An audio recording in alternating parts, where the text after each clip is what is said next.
Good day, listeners around the globe. I hope you're doing well. How was your weekend? For my part, given all the gloom and doom in the world, I decided to turn my brain off for a couple hours and just enjoy a fantastical science fiction movie with my kids.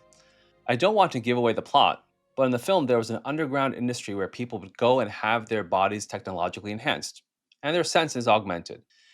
And as you would have it, they would then struggle with the social discrimination of being different from others. I'm sure you've seen movies with the same vision of the future, where our bodily feature is somehow hybridized with technology. Have you ever paused to think about what that would mean? I know in our last episode we discussed what it means to be human and how the increasing capacities of AI technologies push us to think about what distinguishes us from synthetic entities. In this episode, we'll build on that discussion to consider our future, at least physically, and what that future might look like and what science and scripture have to tell us about it. To make the discussion real, however, let's start with a case. And as usual, I will share my thoughts on that case at the end of the episode. Prior to getting there, let's set up some context. Let's begin by acknowledging that a large array of technological modifications to the human organism already exist. In modern medicine, we use implantable devices such as cardiac defibrillators to prevent death from abnormal heart rhythms. We use prosthetics such as artificial knees and hip joints to help people maintain their mobility. And we use cochlear implants to aid people in hearing. All of these devices are integrated into one's body and arguably become fully part of it. As biotechnology advances, medical professionals will increasingly encounter devices that can be placed within us or they can be put onto our bodies to support or augment our functions. But that's the context to set up the case. You are practicing as a patient facing physician in a biotech lab and clinic. You joined the company because you wanted to help patients overcome disabilities, and you are excited by how you've been able to help transform people's lives. You think of it as enabling them to level up by regaining abilities taken for granted by most of the population. Given your growing reputation in the city, you have noticed that an increasing number of patients are seeking you out to request bodily alterations. They cite a range of motivations. Some want to enhance their abilities beyond the generally understood capacities of the body.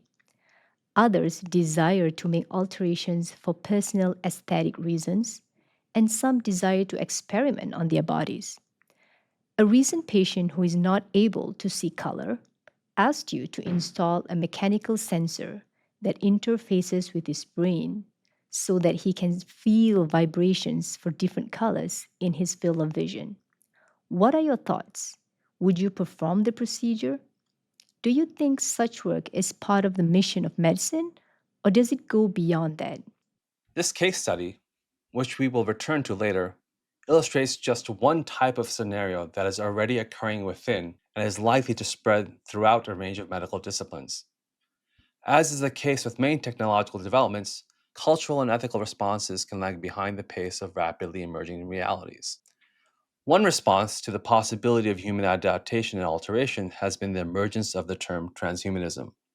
This concept encompasses a possible future direction for humanity. So I think in the first place, we need to talk about what transhumanism is. Transhumanism is a cultural, a philosophical, a political movement that has particular presuppositions about the human being. Transhumanism, of course, evolved out of Western thought. So the idea of transhumanism is that the human being is a product of evolution that may be faulty. This is why transhumanists would talk about faulty design. The idea is that the human being can and should bring about his own or her own volitional evolution with the aid of technology, pharmacology, joining the human being with artificial intelligence or with robotic, cyborgic elements. One of the promises of transhumanism is that it will bring about the better life or the best life without ever defining what the best life is supposed to mean. That was Professor Anke Iman Bozanita from the Department of Islamic Sciences at Sultan Qaboos University in Oman. She studies ideas such as transhumanism for research into Islamic bioethics. Well, how do transhumanists define the concept? For that, we turn to Professor James J. Hughes, arguably one of the founders of the global movement of transhumanism, and presently executive director of the Institute for Ethics and Emerging Technologies, as well as associate provost at the University of Massachusetts in Boston. Transhumanism, most minimally, is the belief that there will be technologies that allow us to exceed certain human average capabilities and that people should have a right to use them. But that's a very minimal definition, and there's a lot of debate around how to do that. So, for instance, should governments be involved at all in ensuring that these therapies are safe and effective? The left wing of transhumanism would say yes, and the libertarians would say no. Dr. Anders Sandberg, a researcher at the Human Futures Institute, elaborates on the definition of transhumanism. I usually say that transhumanism is the idea that we can improve on the human condition by actually modifying what it means to be a human. Can we modify core part of a human condition, like aging? Can we do something about our limited working memory capacity and make ourselves significantly smarter? These things would change much more what it means to be a human. More peripheral, but still quite interesting. What if we got new senses? That might not be a profound change, but if we got to experience another dimension of reality, that might still matter quite a bit. Here in Europe, we would of course say, Anders, you're just a classical liberal.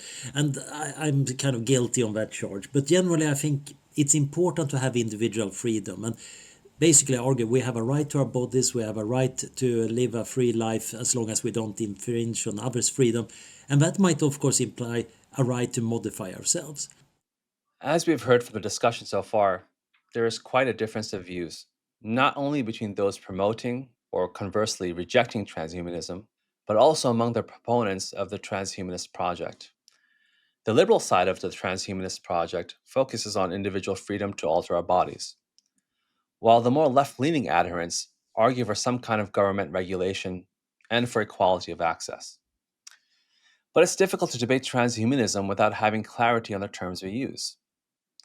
What do we consider to be the normal progression of innovation in medicine and biotechnology on the one hand, and what would be labeled as transhumanist on the other?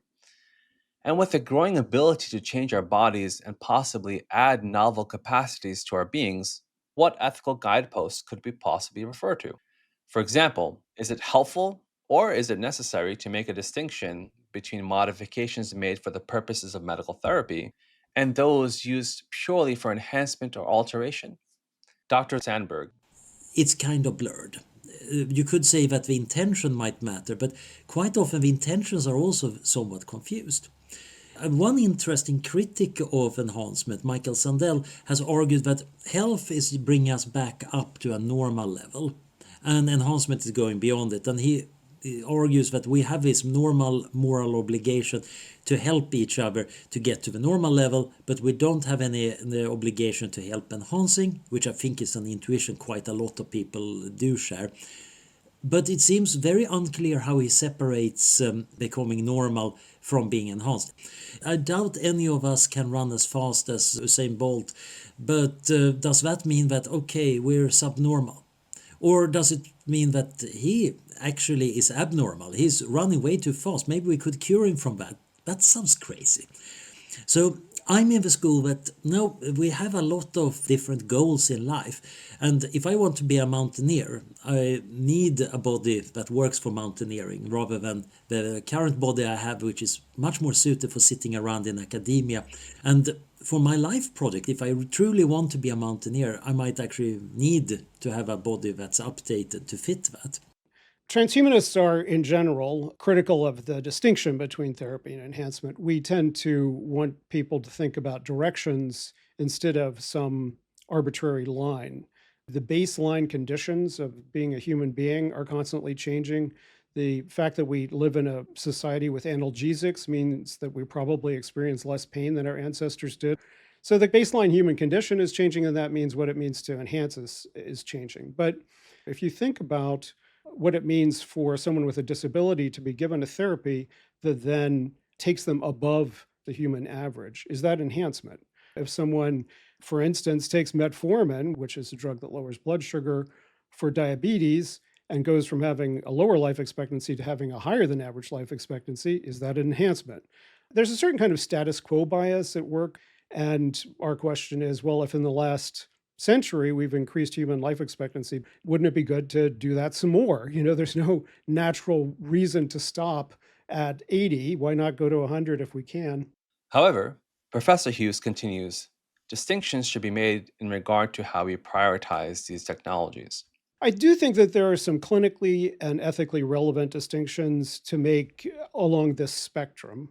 And the clinically relevant distinction is that, for instance, if we were trying to enhance something like height, and we try to get someone taller, we don't know necessarily what the consequences of all of these interacting novel gene therapies would be. So we need to have a far more rigorous clinical regime around enhancement therapy than for traditional therapy. The ethically relevant distinction I would make is that I think there is a reason to put a social priority on therapies that fix diseases and disabilities before we spend a lot of resources on enhancement. To summarize, it seems that Professor Hughes and Dr. Sandberg think that the therapy and enhancement distinction is fuzzy. They argue that our definition of what is normal today is different from what our thoughts about normal would be tomorrow, and indeed what were normal conditions yesterday. And yet, Professor Hughes argues for some constraints. For example, he believes that there should be a hierarchy of need, meaning that we use therapies to help people with disabilities and deficiencies before using them for pure enhancement purposes. But not everyone shares these positive perspectives on transhumanism. Professor Bosanita draws a clear distinction between therapy and enhancement. Moreover, she urges us to take a precautionary approach to intervention, especially to the most invasive kinds of procedures. If you're unable to walk because your hips just don't let you, or your knees just don't let you, then I think anybody would say that that comes under necessity. That's not really an issue. But even here, there is an idea of conservative treatment in terms of, try to do whatever you can without having the surgical intervention in the first place. Now, talking about brain implantations or brain interfaces. So if, let us say, a brain interface is something that could help somebody who is quadriplegic walk, then you would look into, are there other ways to bring about this kind of healing or not in the first place? Less invasive therapies. So there's a difference between a technology that may help somebody who is quadriplegic walk again, and between a brain implant that promises you to speak several languages fluently without ever learning them, if you can avoid it by just implanting a brain that has all the knowledge available. We need to be able to evaluate the possible benefits and the possible harms. I think other forms of treatment are always preferred because brain interfaces do have certain dangers that I think should not be belittled. So now we've heard three different perspectives on the ethical difference between therapy and enhancement. Dr. Sandberg argued that it's hard to make a meaningful dividing line in the first place. He embraces enhancements even if they're not medically necessary. Professor Hughes echoed this positive view of enhancements, but added the caveat that we should prioritize the allocation of resources to those with deficiencies before we proceed down elective enhancements for individuals. And finally, Professor Bosanita drew a clear line between therapy and enhancement and completely rejected enhancements on ethical grounds. As I've mentioned earlier, the definition of enhancement involves extending human capacities beyond what we consider to be the norm. But that doesn't get us out of the conceptual conundrum. The definition of what is normal is context specific and not necessarily fixed. And once again, let me remind you, what was considered to be normal human height in the 1800s is much different than what we consider normal height to be today. So judgments about what are normal human traits and what are normal human capacities are based partially on empirical data, but they're very culturally and value laden. With that in mind, a larger, some might say, a meta-level question arises. And indeed, that's the question that animates our episode today. Is it theoretically possible that we could alter what it means to be human by means of biotechnology? Professor Hughes ponders what it means to be human in the first place. and he considers the impact of neurotechnologies and how they might impact the notion of humankind. It's not necessarily a clear idea what it means to be human. But yes, I think there are some, what people tend to mean by being human is things like being compassionate. So I'm very concerned about the potential that different kinds of neurotechnologies or cognitive drugs might impact some of the core qualities that we consider to be important to being human, our capacities for empathy, even just our capacities for learning. This answer touches on themes that are central to this podcast series. In episode 2, we investigated different accounts of human origin, and we learned about our connections with and uniqueness among living beings. We then took a deep dive into the essential nature of human beings and probed the mysteries of consciousness in episode 3. In the next episode, we'll explore whether free will is a defining characteristic of human beings, and we'll also talk about some emerging research that connects empathy with our capacity to exercise free will. There's a prominent thread woven throughout this series: the importance of critically identifying and interrogating the naturalist approach underpinning the bioscientific framework. Professor Bosanita critiques the way in which naturalistic and legalistic definitions of the human being have eclipsed non material attributes of human nature, particularly within transhumanist thought. One of the main problems of transhumanism, as I see it, is their complete inability to define what a human being is.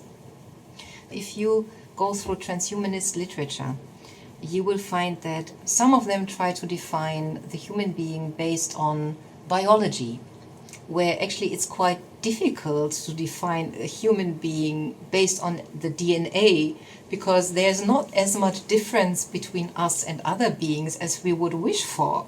Some try to define the human being based on legal ideas or legal concepts of human agency, for example. And if you cannot define what a human being actually is, how can you come across and tell us that we need to evolve that human being that we actually do not really understand in the first place? We do not understand what it is in the first place. So this non-acknowledgement, complete non-acknowledgement of the importance of the physical shape of the human being, the importance of the soul, of the personality, of the mind.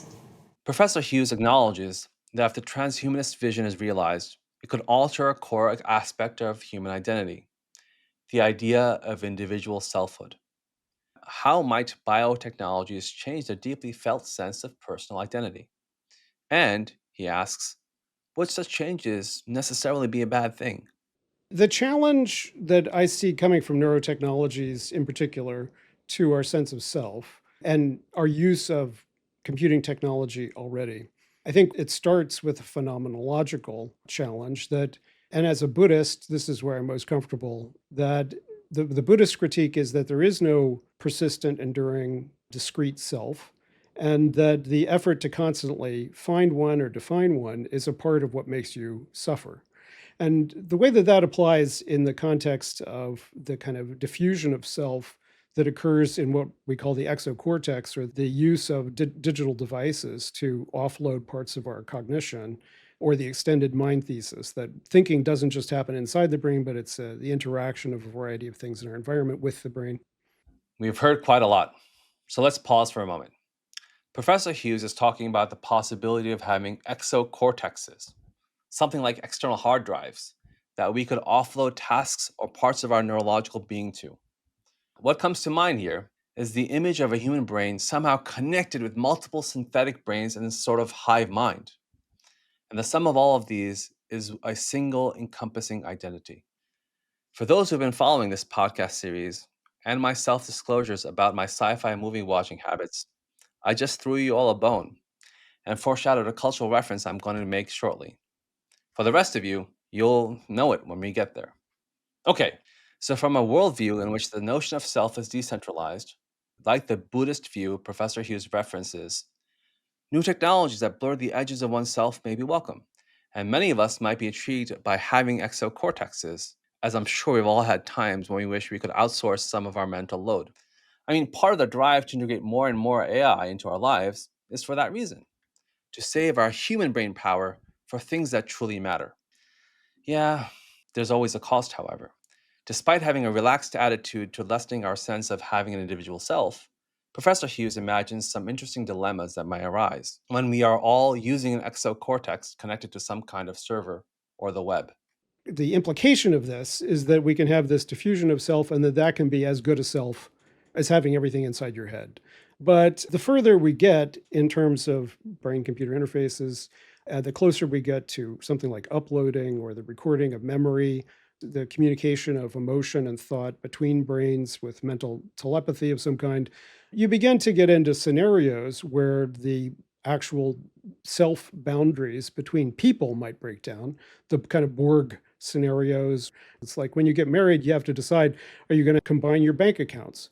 Are you going to have a joint server where everyone can see everybody else's computer files? How much are we willing to share with a spouse? How much are we willing to share with our party, our church? And when does that cross a certain boundary and really start to challenge, does the Borg get one vote or a million votes? Because are they one person or a million? Those are the kinds of questions maybe by 2100 we'll have to answer. Professor Hughes beat me to the punch. He referenced the Borg. We are the Borg. Lower your shields and surrender your ships. We will add your biological and technological distinctiveness to our own. Your culture will adapt to service us. Resistance is futile. I wonder if the Star Trek series writers who introduced this concept of the Borg, who form a single identity, had in mind a dystopian transhumanist future. I mean, all the elements are there. After all, the Borg are cybernetic organisms whose ultimate goal is to achieve perfection. They are stronger, faster, and have more cognitive computing power than humans. And they can live almost forever by replacing biological body parts with synthetic ones.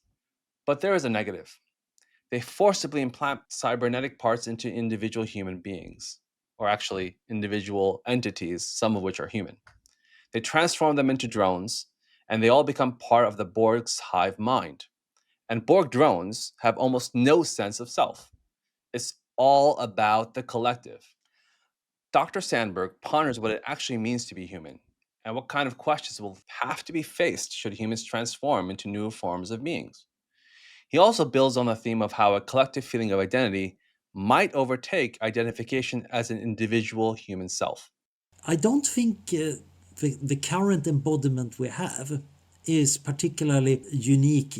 At the same time, there is a lot of very concrete things about just being able to run my finger over wood on my desk and getting a sensory experience that do add to the texture of what it means to be a human.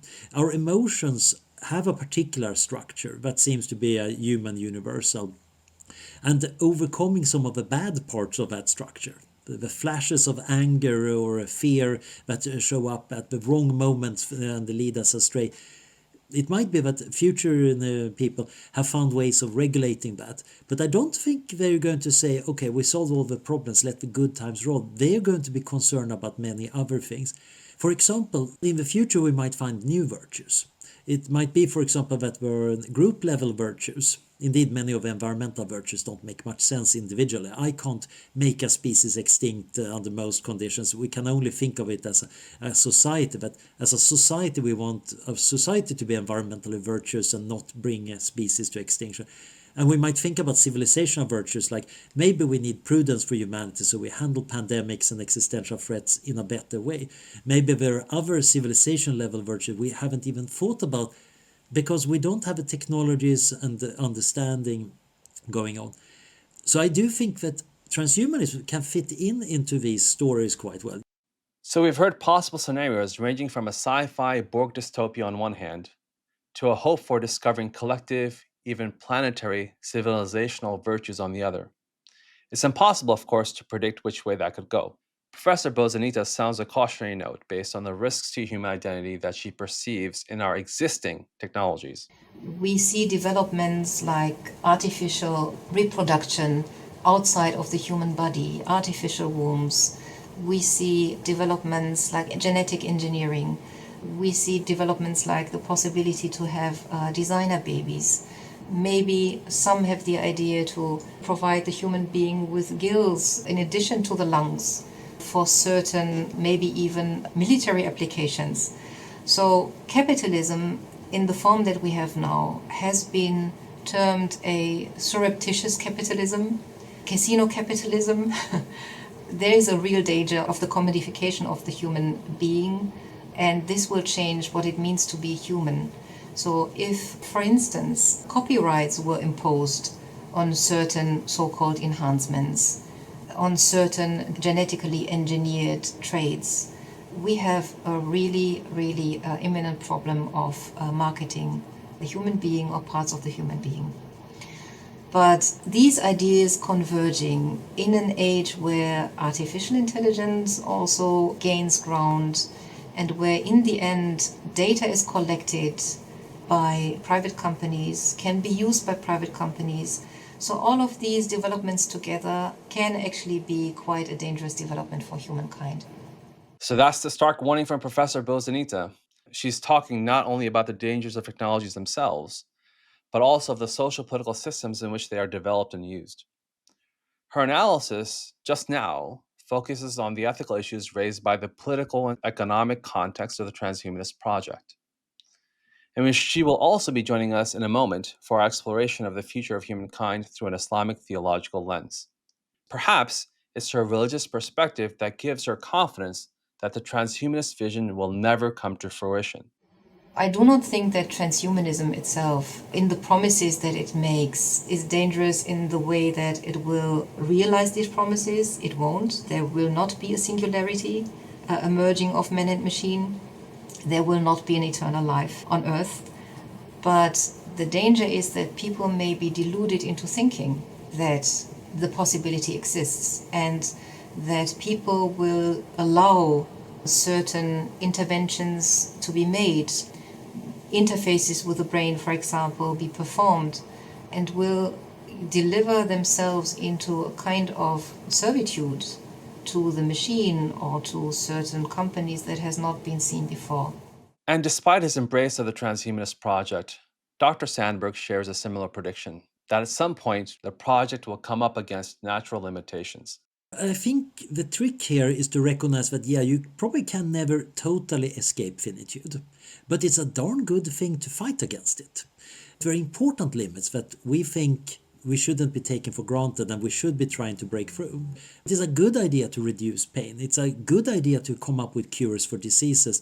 And maybe we can't cure all pain and all diseases, but it's still a worthwhile endeavor. So transhumanism is not about overcoming all limits in reality, because you can never truly do that. Part of it is, of course, well, we can't transform into pure information right now. And also, actually, pure information doesn't exist. Hence, there is a tacit acceptance, even from a self-described libertarian transhumanist, that we are fallible, that there are natural limits to how far we can alter our human nature, and that these limits meaningfully shape how we experience reality. In other words, finitude is essential to the experience of being human.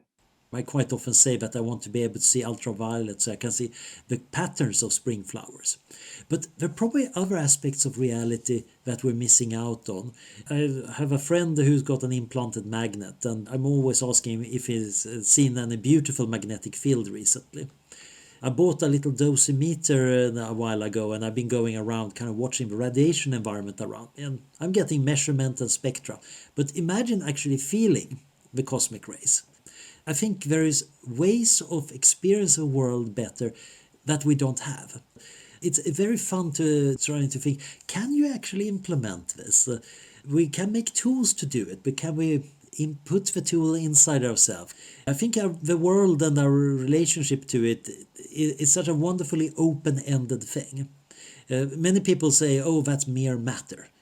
But matter is nothing but mere. There is so much fantastic stuff going on even in fairly inert matter. And once it's alive, oh dear, now things is really taking off. Not to mention, of course, what happens when it starts thinking and being conscious and interacting. We're living in this amazing environment, and quite often, of course, on a grey Monday morning, we forget just how wonderful it is that we can experience that this is a grey Monday morning, and wow, even that is almost like sacrament.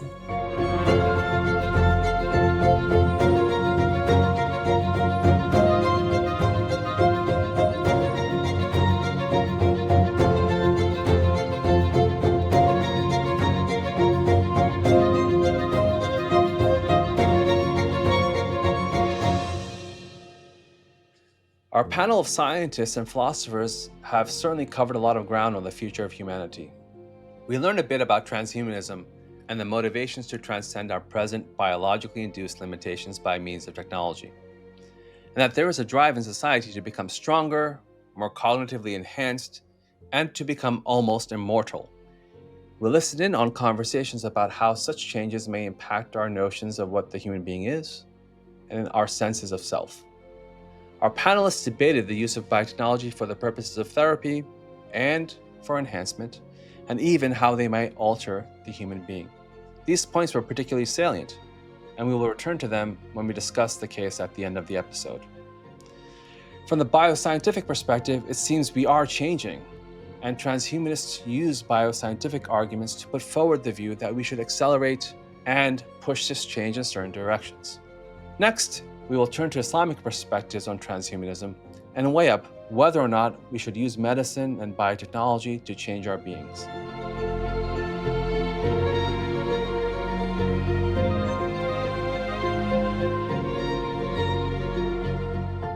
As we discuss transhumanism and the future of humanity, it is important for us to understand how these ideas will come to fruition. The case study we shared at the beginning of this episode speaks to the ways in which physicians and biotechnologists will increasingly confront ethical dilemmas about bodily enhancement in their daily practice. Many transhumanists talk about three different types of activities that are critical to a transhuman future. Genetic engineering can be used to fix an inborn disease on one hand, or to arrest the natural processes of aging on the other. Hence, genetic engineering can be used either for what we would consider to be therapeutic purposes or enhancement purposes. The second type of activity is bodily augmentation with synthetic parts that are somehow stronger or faster. At this point, the last type of activity is more of a scientific fiction. I know that scholars, philosophers, and scientists alike are still trying to figure out what the mind is, but the notion that one could transfer one's identity, one's being, one's consciousness, and put that into some sort of synthetic hard drive would be considered mind uploading. This idea has caught the imagination of our culture today, and it is attested to by the popularity of movies exploring the theme of mind uploading. One of my favorite ones was the movie Chappie. Do any of you remember that? I don't want to give up the plot, so go ahead and hit the mute key, or jump ahead by 60 seconds if you're planning to watch the movie. So at the end of the movie, one of the main characters suffers a gunshot, and the robot Chappie tries to save the protagonist by uploading his mind into another robot. When the character gets transferred into the robot, he says, "I am alive." You know I can't help it, so let's listen to the clip.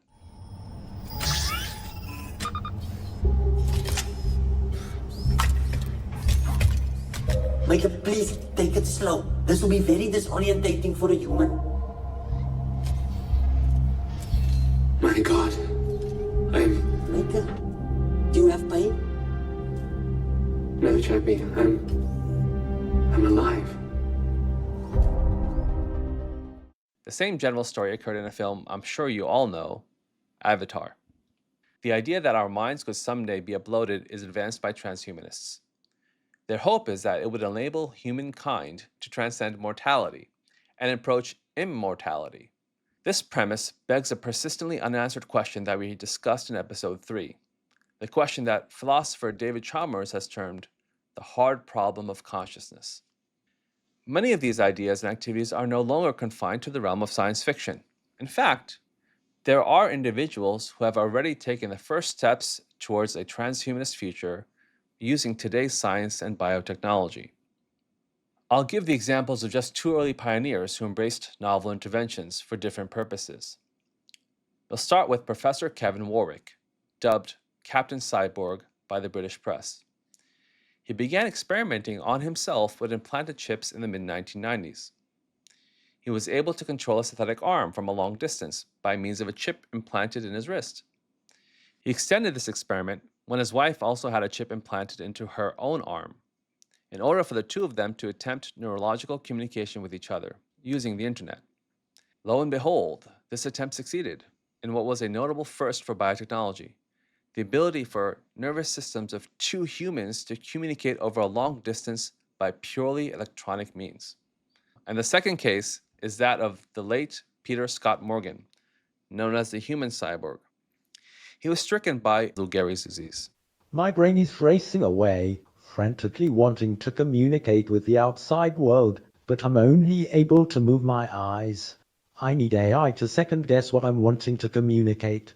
Motor neuron disease, or ALS, may have paralyzed everything except my eyes, but I remain passionate about technology to not just survive, but thrive.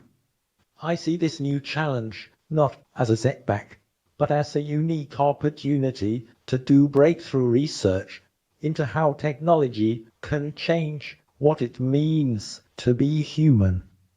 Now that we have some examples in mind, let's get a more precise sense of how these terms are used in Islamic discussions. Dr. Rauda Yunus, a member of our project team, rejoins us to define these terms. Some Muslim scholars approach transhumanism in the context of biomedicine by categorizing medical practices into three groups: treatment or therapy, enhancement, and I will talk about the third category shortly. Now, treatment or therapy is basically defined as activities that target a specific disease or a disability or a dysfunction, and the aim is to restore what is lost to normality. Enhancement, on the other hand, is a set of activities or procedures that target individuals with normal traits and functioning to increase or enhance the ability of certain parts of the body beyond what is considered normal. Now, this is where it gets interesting. Professor Fabrice Jodorin, a philosopher and ethicist at the Medical College of Wisconsin, tries to address these ambiguities by adding a third category called alteration. Alteration ventures further by traversing biological limits such that the resulting state is no longer considered human. Now, I can give you a very simple example to make this clearer. An example of treatment is to provide medications that can reverse cognitive decline, for instance, when someone has Alzheimer's disease. But substances that allow an individual to process and retain information beyond the typical capabilities of the human brain would fall into the category of enhancement. Now, if you create a neural implant that transfers memories, images, and facts between one's biological brain and an external storage device, for instance, that would be considered an alteration because biological limits have kind of been overcome and the resulting being may not be considered, part of the human species anymore. As we just heard from Dr. Yunus, interventions on the alteration end of the spectrum can raise questions about human identity itself.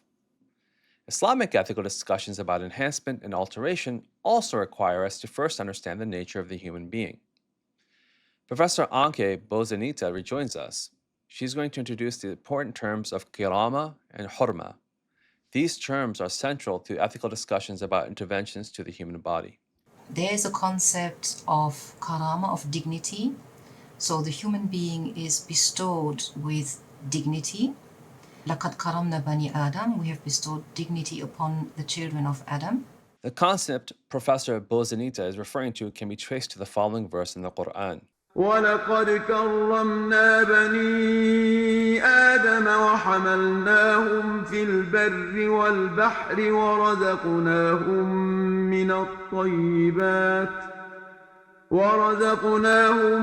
من الطيبات وفضلناهم على كثير ممن خلقنا تفضيلا. We have honored the children of Adam and carried them by land and sea. We have provided good sustenance for them and favored them, especially above many of those we have created. Professor Bozenita continues, explaining the importance of the terms kirama and hurma to ethical discussions of interventions on the human body. There is a concept of sanctity or hurma. Now, the concept of hurma actually means a prohibition to transgress against the human body, physically or mentally, I may add. So to give you some examples for this, even in warfare, it is not permissible to mutilate the enemy's fallen soldiers it is prohibited to inflict harm on your body. There is a hadith of the Prophet ﷺ which prohibits tattoos, which prohibits hair extensions, and which prohibits the filing of teeth for cosmetic purposes. And the question is, why do people do tattooing or hair extensions? Because they think they want to or they need to augment their physical appearance. And this in turn has an underlying touch of hubris. That is the hubris of the human being to do things better or know things better than his or her own creator. With regards to Horma, I wanted to come back to that point because this is what plays the most important role probably when it comes to therapeutic interventions and what is maybe most important for medical students and scientists. So in which cases would it be permissible or not permissible to intervene in the human body, to perform any kind of surgery, to perform any kind of pharmacological intervention? We need to have a valid reason. In the first place, there needs to be a necessity or at least a need. So in Islamic parlance, we say there are necessities, daruriyat, there are needs, hajiyat, and there are embellishments, tahsiniyat. Necessities would be questions of life or death.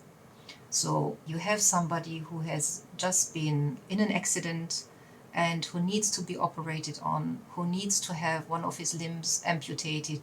This is a necessity, question of life or death. A need is lower than a necessity in the ranking. It may not be that urgent, but even a need may evolve into a necessity. So if, for example, you have some kind of tumor, then it would be permissible to remove, or even mandatory to remove this tumor. Because if you don't, you may come very soon to a question of life or death. And then embellishments would be, interventions that are of a rather cosmetic nature, like changing the shape of your nose, for instance. This is purely on an embellishment scale. But then also we need to underline here that whatever falls under a necessity or a need or an embellishment may be subject to difference of opinion. So this is upon scholars, medical doctors to look into, is this intervention really necessary? So, what we've just heard is that the essential Islamic concept of human dignity has two parts, karama and hurma. Karama can be translated as sanctity and leads to positive rights, that one should honor the God-given body. Hurma refers to the notion of inviolability and leads to negative rights, that we should not disrupt the human body unless there is an overarching necessity or a need to do so. Professor Bozanita continues, pointing out that beyond the ethical problem with purely cosmetic measures, there are more nuanced questions about functional measures, that these could constitute enhancements depending on how they're applied. She takes a deeper dive into prosthetics, a topic I touched upon a few moments ago. There's a difference between replacing the natural limbs with prosthetics that restore the natural function the best they can, and between prosthetics that augment the natural function. You can, of course, provide a person with carbon fiber blades, so he's able or she's able to run way faster than anybody else. But here the question is this still covered under Islamic law? It is not a restoration of a function anymore. There are thoughts among some people to have their own limbs exchanged, that is, amputated, healthy limbs amputated and exchanged by highly performing prosthetics. And here again, we have a certain hubris coming into play, as no device, no replacement will ever act like the natural thing.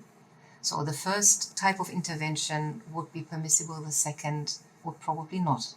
Dr. Yunus adds her perspective as both a medical doctor and a Muslim. If we try to look at what transhumanists are trying to achieve from the lens of medicine, we will find some challenges, and I'll tell you why. The first one is that we have to first ask ourselves the question, what are the goals of medicine? What are the goals of healthcare? Many scholars would say that the three main goals of medicine, of healthcare, is that number one, it is to restore lost abilities and functions. Number two is to facilitate equality of opportunity. And number three is to acknowledge human finitude. So it's very interesting that if you think about it, none of these three goals of medicine or healthcare actually fits with transhumanist goals of extending the human life up to 100 or 200 or even 1,000 years. Now, I don't consider myself to be an Islamic scholar, just somewhat literate in the tradition. And as such, mostly I try to report what scholars and theologians have said. And I distill those concepts together and think about the dimensions of the problem space and sometimes delineate what still needs to be talked about. So, with respect to transhumanism, there's very scant writing on the topic. So, one can't really say there is a definitive Islamic position on transhumanism. However, there are certain legal rulings that we can talk about. So, let me give you an example.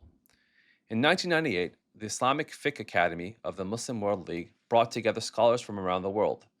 These were scholars of the highest caliber, and they were discussing the issue of genetic engineering. The jurists, in a consensus faction, rejected genetic engineering, particularly engineering that was used for enhancement purposes. However, as a carve-out, they gave some approval to use genetic engineering to correct inborn diseases, and those illnesses that they were correcting had to have significant harm. Similarly, with respect to bodily modification, the jurists ruled that you can't do so for cosmetic purposes. However, if someone suffered a burn or some other harm to their body, you could use skin grafting and cosmetic surgery techniques to restore that physical form. So, this is the juridical view on the line between therapy and enhancement. The scholars viewed that if you were going to do enhancement, it would be against human dignity. Now, I do want to mention something else, that when we talk about juridical rulings, we're talking about fatwas. And this is a term I'm sure that many of our listeners have heard about. Islamic fatwas are contingent rulings. And let me underscore the notion contingent, that they can change and they are responding to a specific contexts. They are not necessarily the final rule that is drawn from the tradition. Yes, fatwas draw upon the Quran and the prophetic tradition, but many scholars can have difference of views on what the legal ruling should be. After time, these rulings can become crystallized into what would be a normative view or the going fiqh. So we've explored some of the most important Islamic principles and discussions about interventions to the human body. In the first part of this episode, we heard about a secular foundational principle, often invoked by proponents of transhumanism. Professor Bozanita shares her Islamic view on this. The idea of autonomy in bioethics would mean that a human who has autonomy over his own body can induce changes, can even end his or her own life due to a medical condition, or maybe due to his simply wanting to end his life. From the Islamic perspective, there is no such autonomy. Autonomy is something that is limited within the framework that we just discussed. So within interventions that are indicated Islamically, within interventions for necessities or needs, but they have certain boundaries, and these boundaries cannot be transgressed. There is the concept of amana, the entrusted good, which means that the human body has been given to you. It's not your property. It is an entrusted good that you have during your lifetime, you are supposed to take care of and to return it to its creator once you are dead. So we say, verily, we come from Allah and to Him we return, or we belong to Allah and to Him we return. Inna lillahi wa inna ilayhi raji'un.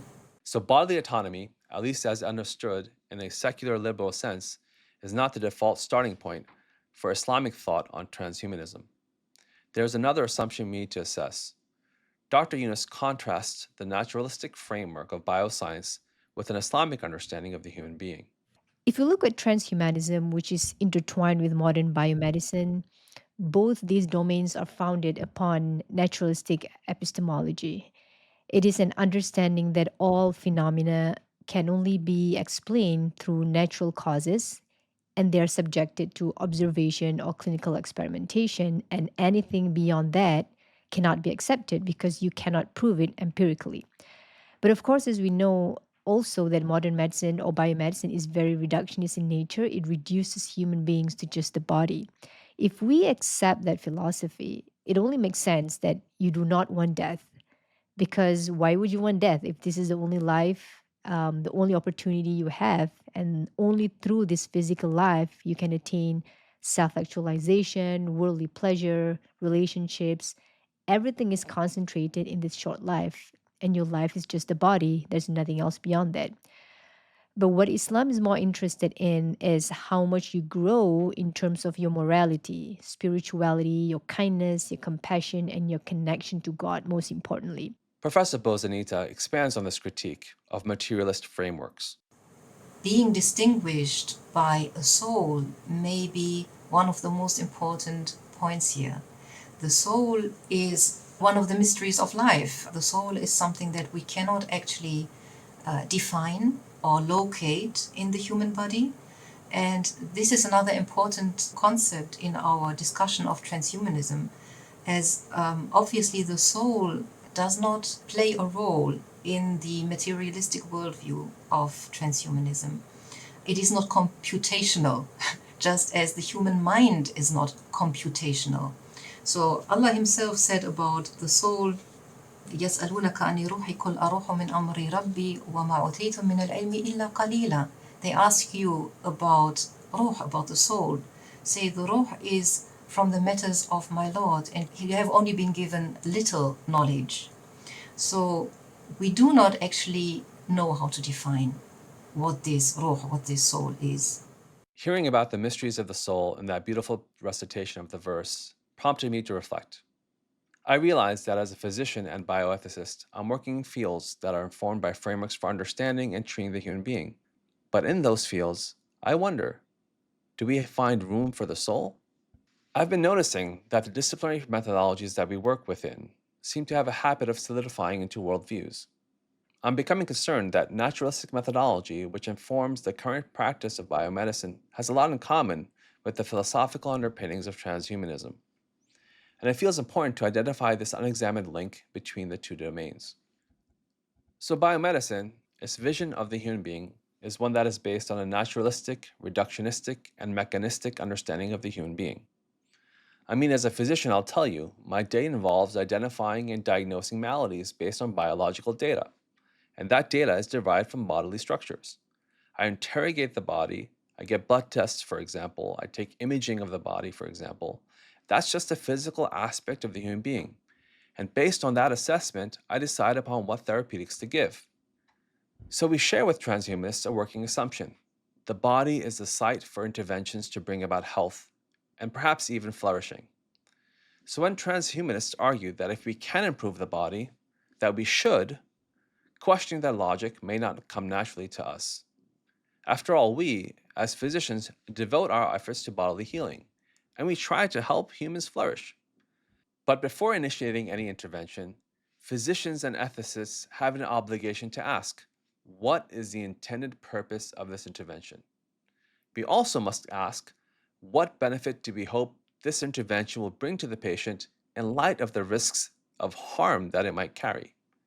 At the heart of this precautionary principle is the challenge that religious authorities and people of faith put to a reductionistic view of the human being. It's the conception of a human being as more than a body in motion, or just a biopsychosocial assemblage. We are, rather, intrinsically spiritual beings who inhabit a body. For religious adherents, the whole idea of the afterlife is that our spiritual aspect will continue on, beyond our physical form of existence. And a yearning for something beyond purely mechanistically informed medicine is growing among ever larger numbers of people across different belief systems. Therefore, I think the practice of medicine is increasingly realizing that there is a spiritual side that needs to be tended to, that we are truly inquiring about what the human being is, and not to backslide into reductionistic endeavors just focusing on the physical body. But this idea is countercultural. That's not the norm in medical practice nor in medical education. I think ethicists and theologians need to push back, both in society and in the practices of medicine, where the body is just treated as the be all and end all. From a professional ethics and law perspective, Islamic jurists provide a small window through which bodily modifications are deemed permissible, namely, those interventions that restore bodily function or lost capacities and do not seek to enhance are deemed permissible. Beyond this, our Muslim panelists also raise social concerns. I really feel that it's going to create a two-tiered society where one is superior to the others. And then the consequences of that will be those who are left behind. And all the advantages will concentrate on this specific population who's healthier and wealthier and who is able to live longer. And of the various types of activities in the transhumanist project, radical life extension arguably brings the health equality concerns into perhaps the sharpest focus. Dr. Yunus reflects on the problematic motivations driving the quest for radical life extension based on the perspective she gained from her research. She investigated the intersection between health inequalities and elder abuse. You know, working as a researcher in aging and elder abuse has really shifted the way I think about life, death, and everything in between. Of course, biomedicine has given us incredible tools to live longer and healthier lives. But there's a subtle danger in equating medical progress with the promise of eternal youth. Somewhere along the way, aging, especially the kind that involves, physical decline, frailty, or needing help from others, has become something that society fears.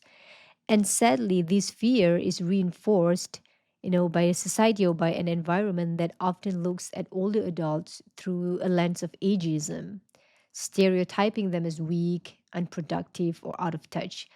So basically, the idea is that if you are not aging with endless energy and perfect health, you're seen as having failed it somehow. That line of thinking is dangerous. And part of the issue is how our education, research, and even public health campaigns focus so much on health and longevity, as if living long is the ultimate goal. Is it really? Or should the goal be living well?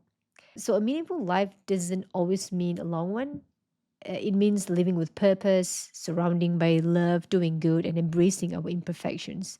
That kind of life is fully compatible with aging, with needing care, with growing old. And I believe that's a message that we all need to say out loud more often. Attitudes towards aging and death informed by Islamic views offer a very different perspective. Aging and death should be seen as part of the natural cycle of life. It's not something that you have to transcend and overcome. Death is mentioned multiple times in the Quran. It is not just a reality, but it is a certainty that every Muslim has to believe. كل نفس ذائقة الموت وإنما توفون أجوركم يوم القيامة فمن زحزح عن النار وأدخل الجنة فقد فاز وما الحياة الدنيا إلا متاع الغرور. Every soul will taste death, and you will only receive your full reward on the day of judgment. Whoever is spared from the fire and is admitted into paradise will indeed triumph. Whereas the life of this world is no more than the delusion of enjoyment. Now let's return to hearing Dr. Yunus talk about her perspective. In order to fully capture the Islamic perspective on aging, longevity, and death, one needs to know how Islam views the human life course. There is one book called The Lives of Men. Imam al-Haddad described the 5 stages of human existence. And the first stage is life before conception. So this stage started with the creation of Adam, after which all humankind as souls were brought forward before God to take the covenant that they recognized his unity and lordship. There's a Quranic verse that clearly mentioned this in chapter 7, verse 172. The second stage is the life in this world, which involves the soul being merged with the body to create an end soul being, and begins with human conception and birth and ends with death. So it is in this life, the second stage, the life in this world, that humans are tested and given the opportunity to perform virtuous deeds on the basis of which they will be held accountable for their actions before God. The third stage is called the intermediary life. In Arabic, we say barzakh. This is a phase that starts upon death and continues until the day of resurrection. The fourth stage is the life of the day of judgment, where all humankind will stand before God to give an account of their lives in this world. And the last stage, also known as life of the eternal abode, is where every human being either enters heaven or hell, depending on their deeds in the world. So, the effort to extend life, as espoused by transhumanists or radical life extension advocates, is fully concentrated in this stage. I mean, the second stage, or the stage of this world.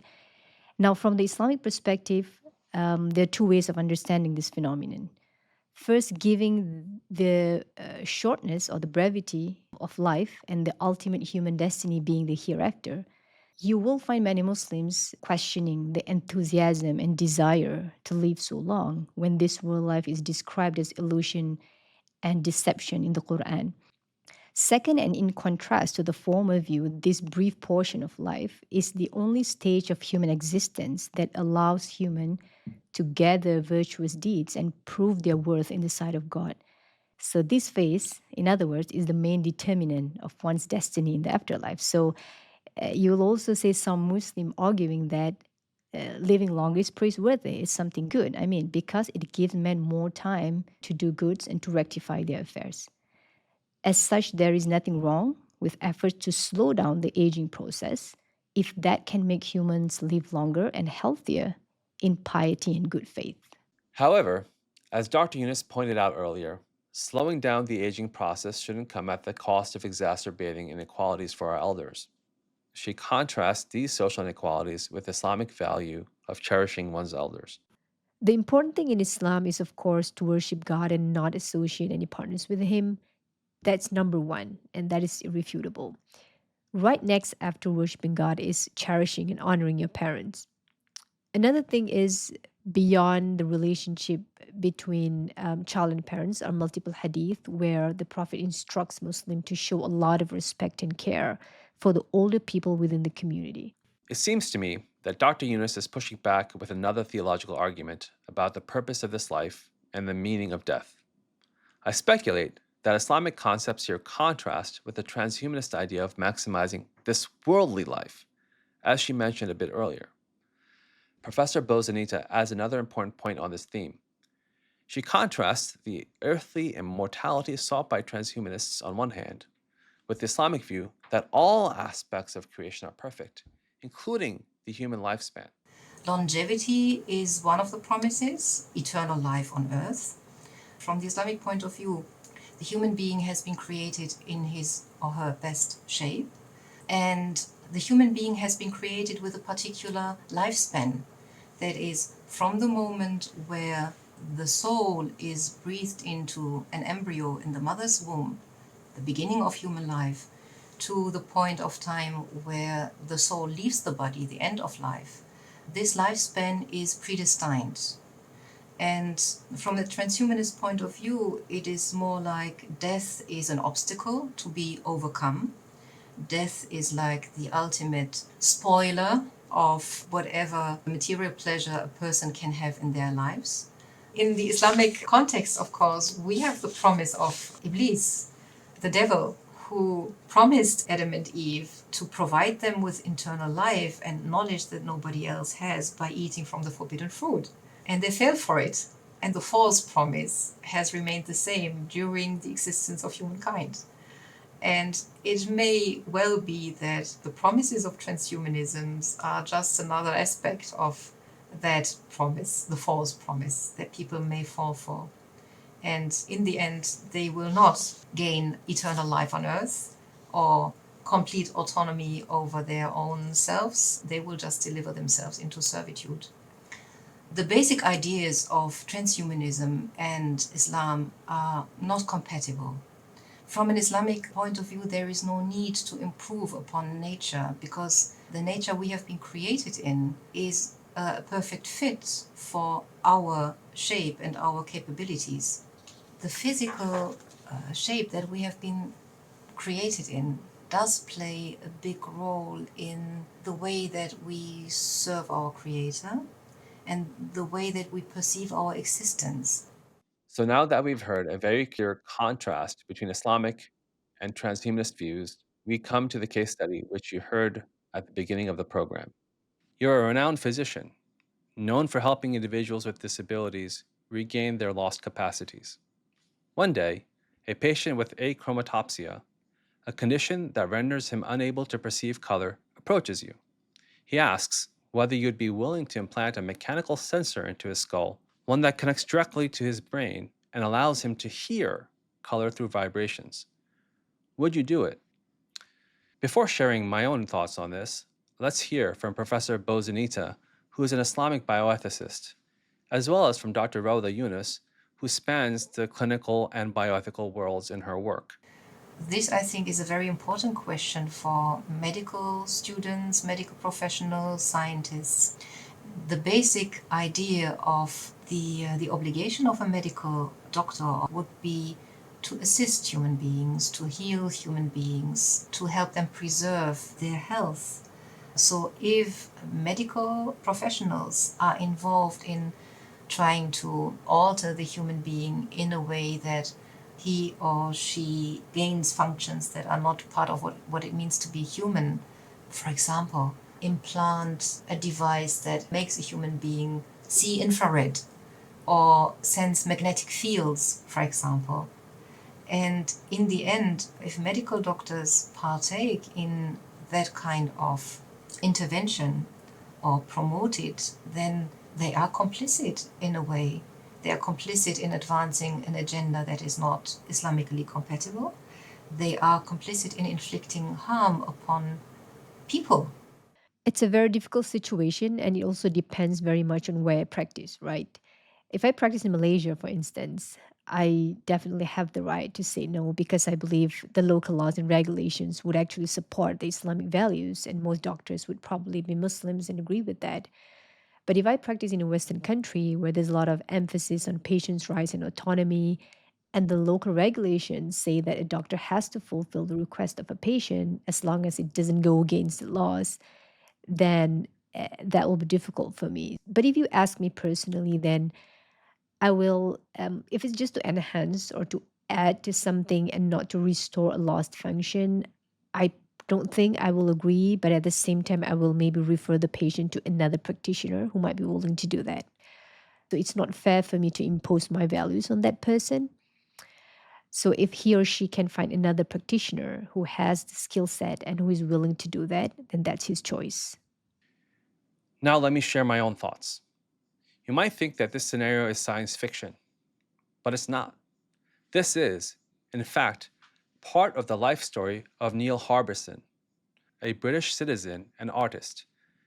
Neil has been described as the world's first legally recognized cyborg. He sees the antenna protruding from his head not as a tool, but as part of himself. In his words, he is not fully human anymore, but trans species. After initially rejecting his passport photo because of the antenna, the United Kingdom authorities ultimately accepted his appeal. His journey is well documented and easy to find, so I encourage you to do so and look online. But for our purposes, the real question is, what would you do as a physician if he had approached you? On one hand, achromatopsia is a medical diagnosis. One could argue that restoring color perception is a therapeutic aim. But this isn't restoration in the conventional sense. A sensor implanted into the occiput connected to the brain, interpreting vibrations as color, this is quite far outside of the body's natural processes. It doesn't restore what was lost, it introduces a new way of sensing the world. To perform this procedure is arguably to participate in the transhumanist project, one that goes beyond healing towards redesigning human beings. We've heard some panelists speak in favor of bodily autonomy, the idea that individuals should have the freedom to reshape their physical forms. But the question facing you, as a clinician or a future clinician, is this: should you participate in such transformation? According to reports, Some clinical ethics committees rejected Neil's request. Yet we all know someone performed the surgery, so clearly not all physicians agreed. From an Islamic perspective, our guests raised foundational ethical principles: sanctity, karama, and inviolability, hurma, that relate to the human form. Disrupting the body, especially the brain, requires compelling justification. Restoration is the norm, and there were real concerns voiced about the hubris embedded in transhumanist ideals. I would argue that, from an Islamic bioethical standpoint, this procedure is morally suspect, just as some secular bioethicists would find it troubling. It doesn't merely change appearance, it alters function in ways that challenge our understanding of what it means to be a human being. Still, one might argue that the patient's intent is therapeutic, and if no harm is foreseen, then perhaps it could be allowed.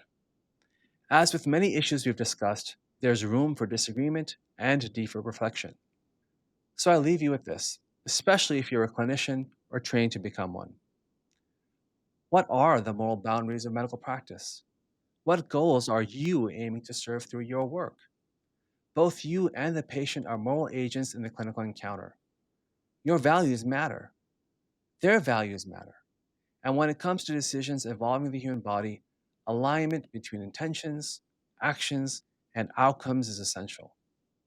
As I've written about in Medicine and Sharia, a dialogue in Islamic bioethics, yeah, that was a little bit of self-promotion, truisms like you can do the right thing for the wrong reason, or the path to hell is paved with good intentions, they remind us of the dangers of focusing on only one aspect of this ethical picture.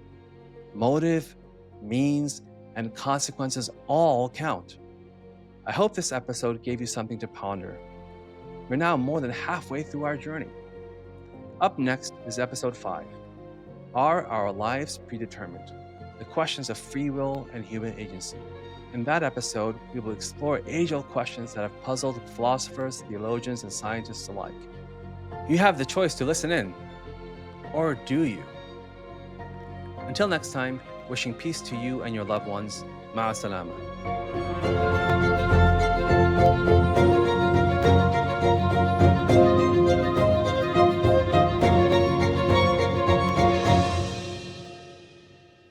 Big Questions About the Human Being, Bioscience and Islam in Dialogue was presented by me, Dr. Aasim Padela, with Dr. Rawda Yunus. Muaz Masood, Muhammad Darsha, and their team from Acamedia Global and EMC Media LLC were consultants and dissemination partners. We would like to thank all of the discussants for giving their time and scholarship so generously. This podcast was supported by the John Templeton Foundation and hosted by the Initiative on Islam and Medicine and the Medical College of Wisconsin. The producers are Kirsten Dwight and Martin Redfern, and this was a Beacon Hill production.